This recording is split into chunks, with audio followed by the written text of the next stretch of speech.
if you're driving in Australia or even just planning to start.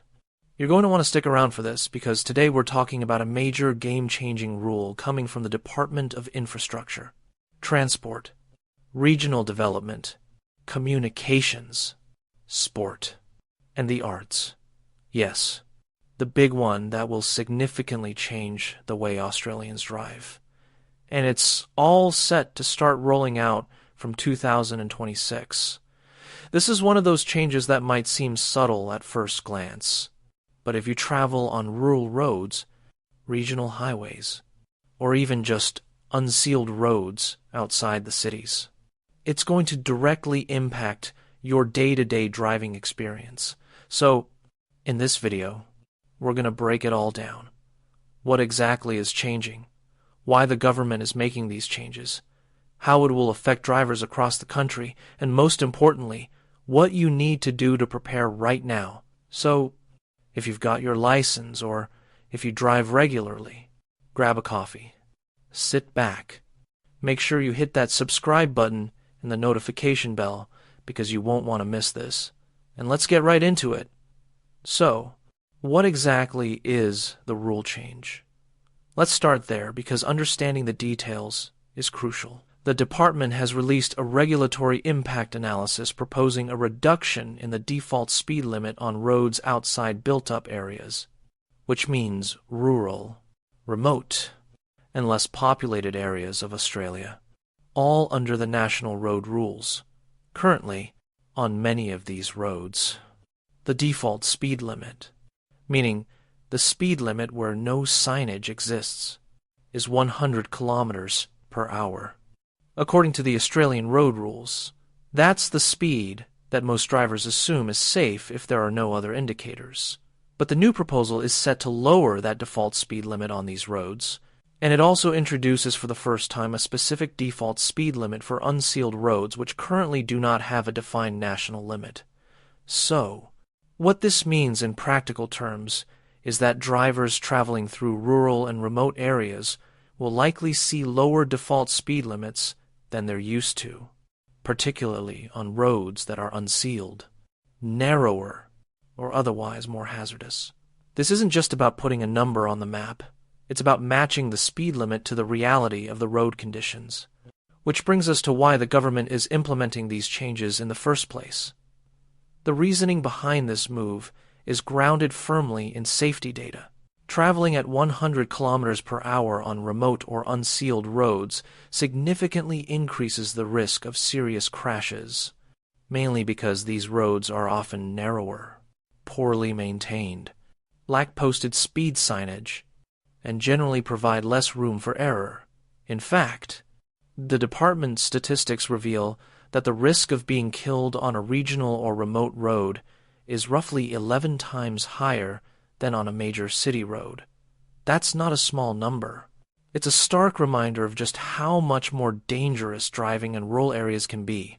The change is part of a broader national road safety action plan which aims to create a consistent model framework for speed limits that states and territories can adopt, making limits more predictable and safer across the country. In essence, this is a purely safety-driven decision. Lower speeds on high-risk roads mean fewer accidents, fewer serious injuries, and ultimately fewer fatalities. It's a proactive step to align road usage with the real risks drivers face outside urban environments where emergency response times can be longer and the roads themselves are less forgiving. Now, you might be wondering, okay, so what does 2026 really mean? Is it a hard deadline or more of a guideline? That's a very good question. As of late, 2025, the proposal is still in the consultation stage, which means the department is seeking feedback from the public and stakeholders through their Have Your Say portal. What this practically means is that the model change to the Australian road rules is being developed now and then. It will be up to each state and territory to adopt these changes into their own road laws. That process takes time.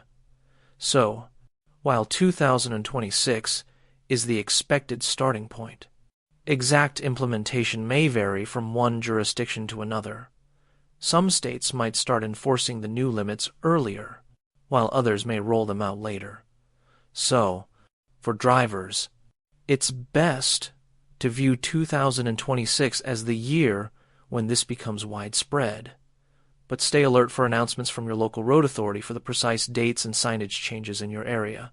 So, how will this affect you as a driver? This is the part everyone really wants to know.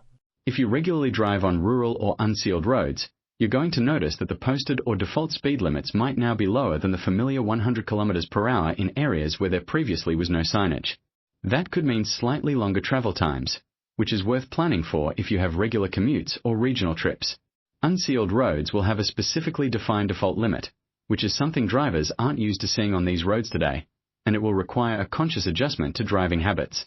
On the upside, because this change is being applied nationally, crossing state or territory borders should become a lot more consistent, which is great news for those who do long drives or regional road trips. However, it also means states may increase enforcement measures, including more speed cameras, updated signage, and more police patrols in areas affected by the new limits, making it even more important to adhere to the posted limits to avoid fines or penalties. For drivers who work, travel, or regularly visit remote areas, this is a change that demands attention and a proactive approach to road safety. Of course, no change is without debate, and this one is no exception. On the positive side, lowering the default speed limit should directly contribute to improved safety and a reduction in deaths on high-risk rural and remote roads. It also creates national consistency, which helps drivers who frequently cross state lines to know what to expect, reducing confusion and uncertainty. Additionally, it encourages state and territory governments to reform road laws in a way that reflects the actual conditions of their roads, especially unsealed or narrower routes. On the other hand, some drivers may feel that their travel times will increase, particularly on longer regional journeys. There may also be an element of surprise or frustration with increased enforcement, especially for drivers who aren't yet aware of the new limits. Some regional communities might feel that the changes are punitive as they rely heavily on these roads for daily travel, work, and essential services. And furthermore, because implementation will vary from state to state, there may initially be some confusion as different regions adopt different effective dates or signage rollouts, which drivers will need to navigate carefully. So, what should you do right now to prepare for these changes? First, stay informed. Regularly check your state or territory road transport authority's website for updates, changes to signage, and announcements about new default limits.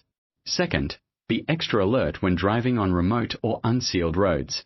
Even if a road looks familiar, new speed limits might be introduced, and it's important to pay attention to signage you may not have noticed before. Third, adjust your travel expectations.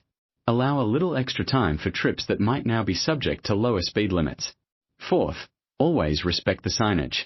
While default limits might change, the posted limit always takes precedence. So following those signs is critical. And finally, if you live in a rural area or regularly use these roads and have concerns or feedback, consider participating in the department's consultation process. The portal is open until late November 2025, and your input could help shape how these changes are implemented in your region, ensuring that local voices are heard in this national policy shift. To wrap things up, these changes represent a significant step in Australia's ongoing effort to improve road safety, particularly on roads that pose higher risks due to their location or condition. The Department of Infrastructure's move to lower default speed limits on rural and unsealed roads underscores the seriousness with which road safety is being approached in regional and remote settings.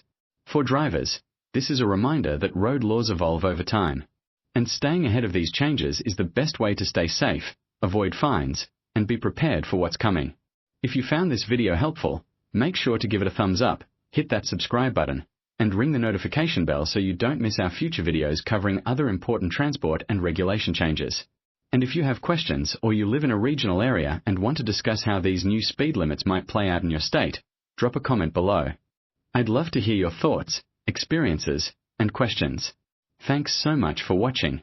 Drive safely and I'll see you in the next.